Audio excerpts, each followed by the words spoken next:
Na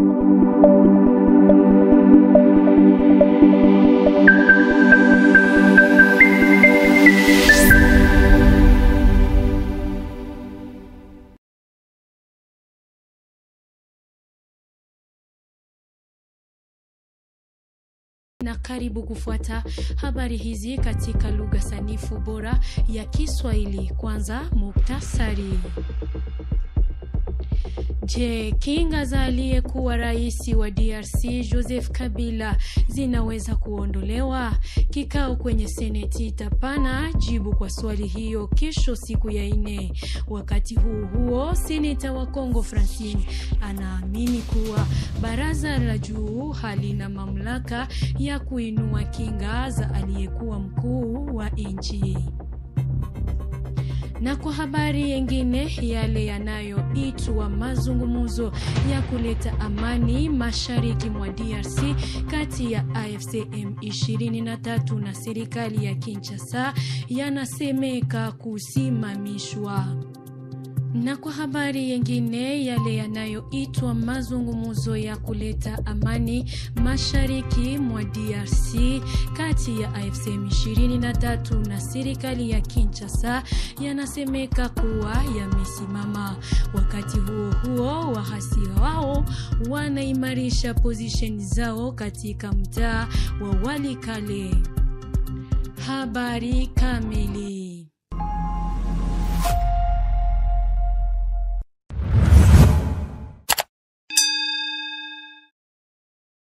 Macho ya maelfu ya Wakongomani yataelekea siku ya 4 tarehe Mei 15, 2025 kwenye mji mkuu wa Kongo, ambako baraza la juu la seneti litakuwa katika kikao chao. Kulingana na taarifa ya habari iliyotiliwa saini na mwandishi wa seneti, kikao hiki kitaamua masuala kadhaa, ikiwa ni pamoja na uchunguzi wa kushitakiwa kwa seneta Joseph Kabila.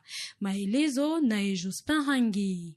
Kulingana na kitangazo kilichotiwa saini na mwandishi wa seneti, kikao hiki kitaamua masuala kadhaa, ikiwa ni pamoja na uchunguzi wa kushtakiwa kwa seneta wa maisha Joseph Kabila. Ofisi ya seneti inawaalika waheshimiwa maseneta kushiriki katika kikao cha mashauriano mnamo Alhamis Mei 15 mwaka huu saa 7 katika chumba cha mikutano cha kimataifa cha ikulu ya wananchi. Ajenda hiyo inajumuisha mambo mawili ambayo ni uchunguzi wa mashtaka mawili zidi ya Mheshimiwa Lingepo Malonga na seneta wa maisha Joseph Kabila. Tangazo la seneti linakuja baada ya kauli ya serikali kumshutumu aliyekuwa mkuu wa serikali Joseph Kabila kwa kuunga mkono wasi wa AFC M23. Mnamo April tarehe 12, waziri wa sheria wa Kongo aliagiza mahakama kuanzisha kesi za kisheria dhidi ya rais wa zamani wa Jamhuri ya Demokrasia ya Kongo Joseph Kabila na wasaidizi wake wa chama PPRD kwa uhaini mkubwa. Agizo kutoka kwa Constant Mutamba lilitolewa kwa mkaguzi mkuu wa majeshi ya DRC pamoja na mwanasheria mkuu wa serikali katika mahakama. Madai haya yalikataliwa na kambi la Joseph Kabila, ambayo ilieleza vitendo vya Kinshasa kuwa ni kinyume na sheria. Haya yakiendelea, seneta wa zamani wa Kongo Francine Muyumba, ambaye ni mfuasi mwaminifu wa Joseph Kabila, amejibu kwa nguvu juhudi za serikali za kubadilisha kinga za rais wa zamani. Kwa ajili yake, baraza la juu halina mamlaka ya kubatilisha kinga za mkuu wa zamani wa nchi. Rais wa sasa wa Kongo Felix Tshisekedi alimshtaki mtangulizi wake kwa kuwa nyuma ya uasi wa AFC M23. Joseph Kabila amekanusha kutoa msaada wowote kwa waasi ambao tangu Januari mwaka huu wamechukua miji za Goma, Bukavu, miji mkuu mbili za mashariki mwa Jamhuri ya Kidemokrasia ya Kongo. Mazungumzo Mazungumzo kati ya serikali ya Kongo na vuguvugu la kisiasa ya kijeshi AFC M23 yameripotiwa kusimama. Ni sasa mwezi mmoja wajumbe wa AFC M23 na serikali ya Kinshasa wamekuwa Doha kwa mazungumzo, ambapo taarifa ya pamoja ilitiliwa saini kwa mara ya kwanza. Hakuna makubaliano yaliyopatikana hadi sasa. Kutokana na kuchelewa kwa mazungumzo,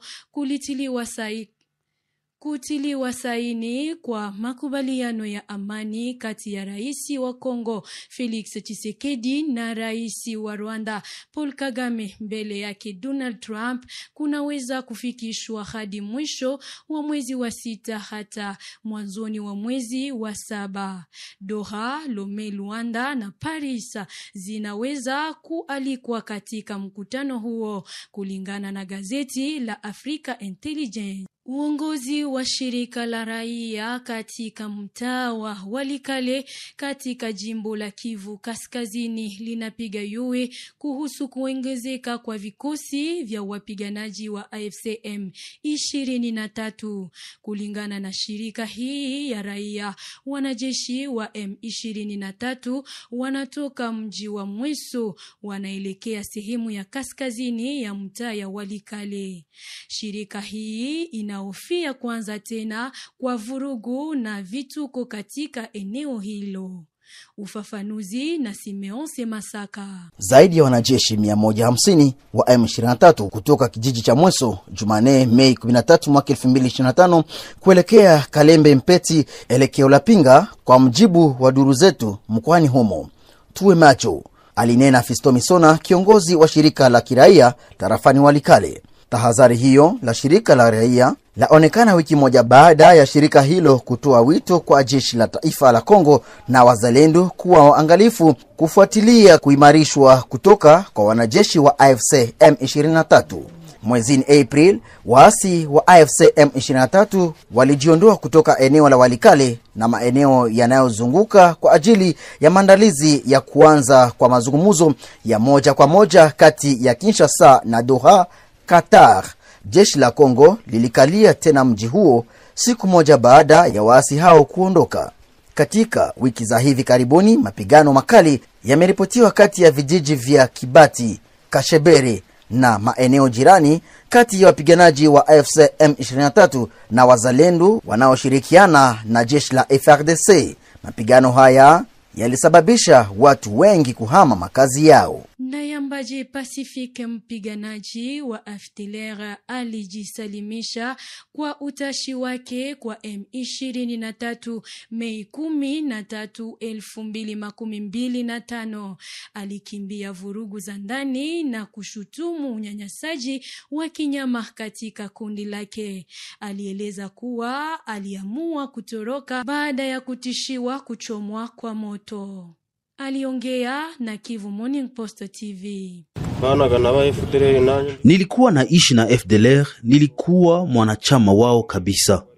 Viongozi wetu walitaka kututuma Walikale porini. Niligundua kuwa siwezi kuendelea kuishi maisha haya ya kukimbia kila wakati. Siku 2 kabla ya hapo, viongozi wetu walituchoma kwa chuma moto. Walisema kwamba yeyote atakayejifanya kukimbia na kukamatwa akiwa na alama hiyo atachomwa moto hadi afe. Hapo ndipo nilipoamua kukimbia, kwa sababu sikuweza kuvumilia maisha kama hayo. Hapo awali nilikuwa naishi Rwanda, lakini nilitekwa na FDLR huko Kibumba porini. Serikali la jimbo la Kivu Kaskazini iliyowekwa na viongozi wa AFC M23 inaendelea na kazi za kukarabati barabara ya Kibumba kwenye mpaka kati ya mtaa wa Nyiragongo na Ruchuru. Wiki 2 zilizopita, mvua mkubwa ulionyesha kutoka milima Mikino ilifurika barabara ya taifa kwenye njia ya Kibumba na kufanya nguvu usafirishaji usafirishaji wa watu pia na vitu Goma na Ruchuru kupitia Nyiragongo. Kwa sasa barabara hiyo imetengenezwa vizuri ni kupitia ushirikiano kati ya msimamizi wa mtaa wa Nyiragongo na liwali wa jimbo la Kivu Kaskazini, jambo linalofurahisha watumiaji wa njia hilo. Haya yalibainisha katika ripoti ya Mei 18, 2025 na kitengo cha mawasiliano cha mtaa wa Nyiragongo. Barabara ya Kibumba inayokuwa mpaka kati ya wilaya ya Nyiragongo na wilaya ya Ruchuru inakuwa inatengenezwa kupitia msaada wa serikali wa jimbo. Haya kisha administrator wa wilaya Nyiragongo Ephraim Kabasha kulomba msaada. Kiongozi huyu anafurahi kuona gari na pikipiki zinapita. Tumsikilize Ephraim Kabasha. Tumefanya pledoyer kwa liwali wa jimbo. Tunaye kiongozi ambaye anasikia malalamiko ya wakaaji, mbiombea akatusaidia, akaleta magari za kutengeneza hiyo barabara, na nawaza watu wanatembea hapo bila shida tena. Kuna kuwa shida barabara kwenda Kabuhanga na imepima haribika, lakini tutaendelea kumlilia liwali sababu ni kiongozi ambaye anasikia mbio kwa haraka na anapenda raia, atatusaidia ili ile barabara nayo itimilike. Ukarabati wa barabara hiyo inafurahisha vile vile wakaji wa eneo hiyo na wanashukuru administrator wao kwa juhudi. Tumwasikilize hapa wakisema. Ilaro nani hata alionaka mai na iki naingia musoko mzima, ndio maana katafuta bakayaji bakabomora hapa, ndio bakatia ikilaro. Ni kufanya courage, anazidi tu kuendelesha. Bako wanafanya bie. Ni administrateur mwenye anaanza pana sekuru kule, anapana ile sekuru wanatutengenezea. Hapa kulikuwa kashite. Ilikuwa natutatiza sana tena sana.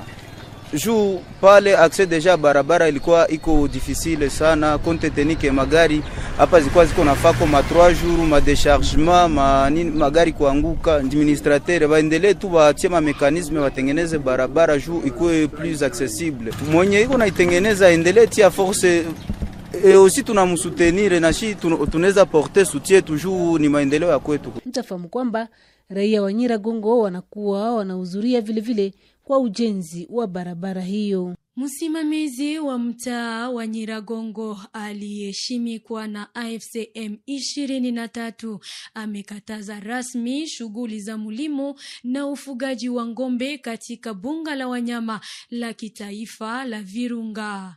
Faini ya dola za Kimarekani 225 imewekwa kwa wafugaji watakaoenda kinyume na sheria hiyo.